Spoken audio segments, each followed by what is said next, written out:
everyone.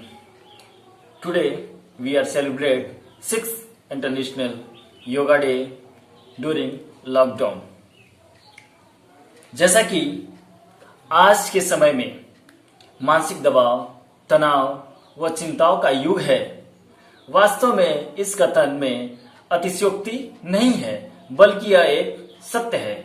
आज का व्यक्ति खुशियों से भरपूर जीवन नहीं जी रहा है।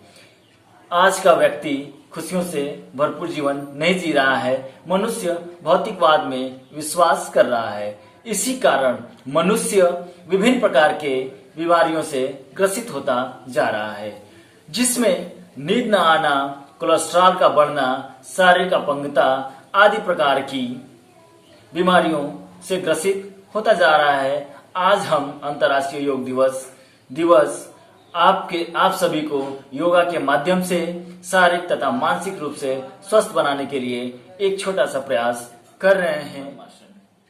योगा हम जो परफॉर्म करने जा रहे हैं आपके सामने पद्मासन है।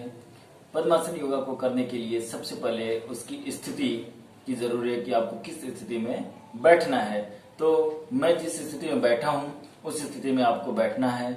इस स्थिति को हम पलथी भी बोलते हैं। इस स्थिति में बैठने के बाद आपको दाहिने पैर को दोनों हाथों से पकड़ करके बाईं जांघ पे रखना है और इस सेम प्रक्रिया को करते हुए बाएं पैर को पकड़ करके दाहिनी जांघ पे रखना है और अपने दोनों हाथ को, हथेलियों को अपने दोनों घुटनों पे सीधे रखना है और रीढ़ की हड्डियों को सीधी रखनी है। यानी आपका शरीर का पोजीशन, पोस्चर बिल्कुल सही होना चाहिए। और इस स्थिति में बैठने के बाद अब आपको अपनी आंखों को बंद करना है और सांसों के ऊपर कंसंट्रेट करना है, सांसों पे ध्यान लगाना है। धीरे स्लोली अब सांसों को अंदर की तरफ ले जाएंगे और स्लोली बाहर की तरफ छोड़ेंगे। जब भी आप इस प्रक्रिया को करेंगे तो स्टार्टिंग में आपको प्रॉब्लम आएगी, थोड़ी सी तकलीफ होगी, लेकिन इसको कुछ देर तक करने के बाद या कुछ दिन करने के बाद आपको इसकी आदत बन जाएगी और योगा को आप अच्छे से परफॉर्म कर सकते हैं। इसके बाद इसके हम लाभ के बारे में आपको बताएंगे कि इस योगा को करने से आपको क्या लाभ मिलता है। पद्मासन के अभ्यास से मन को फोकस करता है तथा एकाग्रता में वृद्धि करता है। यह शरीर को स्थिर करने में सहायता प्रदान करता है। यह उदर तथा मेरुदंड को उत्तेजित करने में सहायता प्रदान करता है। यह आसन सभी आसनों को करने के लिए आधार का कार्य करता है तथा हिप और घुटनों को मजबूती प्रदान करता है, स्ट्रांग बनाता है। यह रक्त दबाव तथा मांसपेशियों तनाव को कम करने में भी सहायता प्रदान करता है। इससे उदरीय वसा कम हो जाती है। शशांक आसन किसे कहते हैं और इसकी आकृति किस तरीके की होती है वो मैं बता रहा हूं आपको। जब हम इस आसन को करते हैं तो शरीर की आकृति खरगोश की तरह हो जाती है, जिस कारण से हम इसे शशांक आसन कहते हैं। इसकी प्रक्रिया में सबसे पहले हम वज्रासन पोजीशन में बैठ जाएंगे।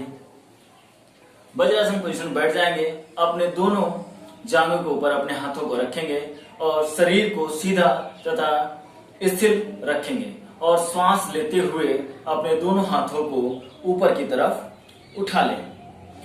उसको सीधा रखें तथा कंधों की चौड़ाई के बराबर रखें और नितंबों से धड़ को आगे मोड़ते हुए श्वास बाहर निकालें और बाजू व सिर सीधा रखें। उसके बाद घुटनों को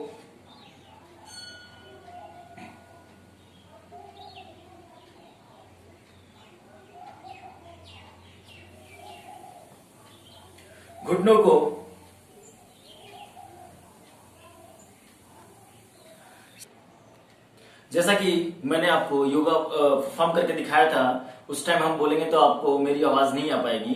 तो क्या करते हैं, घुटनों को सामने, हाथों और माथे को आगे की ओर फर्श पर टिकाएं, बाजुओं को थोड़ा सा मोड़ ले ताकि पूर्णतः स्थिर हो सके तथा कोहनी को फर्श पर टिकने दें। अंतिम अवस्था में लगभग 5 सेकंड तक श्वास को रोकें। उसके बाद साथ साथ श्वास लें और हाथों तथा धड़ को धीरे धीरे खड़े या लंब रूप से वर्टिकल अवस्था में लाएं, यानी पुरानी अवस्था में आपको आना है। बाजुओं को घुटने पर नीचे नीचे करते हुए श्वास बाहर निकालें। इसको कुल 3 से 5 बार अभ्यास करें। इस योगा को जो व्यक्ति क्रोध को शांत करना चाहता है वो अंतिम अवस्था में इसे 10 मिनट तक बढ़ा सकता है। इसके क्या लाभ हैं वो मैं आपको बता दूं। यह थकावट से छुटकारा दिलाता है तथा मन को एकाग्रता को बढ़ाता है। इसके नियमित अभ्यास से चिंता और अवसाद को दूर होने लगता है। यह सिर से रक्त की आपूर्ति को बढ़ाता है, इसलिए आंखों और मस्तिष्क की सभी क्रियाओं को ठीक करने में मदद भी करता है। यह केशेरुका का मेरुदंड की अस्थियों को दबाव को भी कम करता है। यह अधिक ग्रंथियों को कार्यों को भी नियमित करता है। यह कब्ज दूर करने में सहायता प्रदान करता है। इससे रीढ़ की अस्थि फ्लेक्सिबल तथा मजबूत होती है। इस आसन को करने से पीयूष ग्रंथि, पीनियल ग्रंथि, थायराइड और पैराथायराइड ग्रंथियां उत्तेजित हो जाती हैं। परफॉर्म करूंगा वृक्षासन। वृक्षासन करने के लिए सबसे पहले किस स्थिति में हमें खड़ा होना है वो मैं आपको बताऊंगा। परफॉर्म करते हैं हम। सबसे पहले हमें सावधान की स्थिति में खड़ा होना है।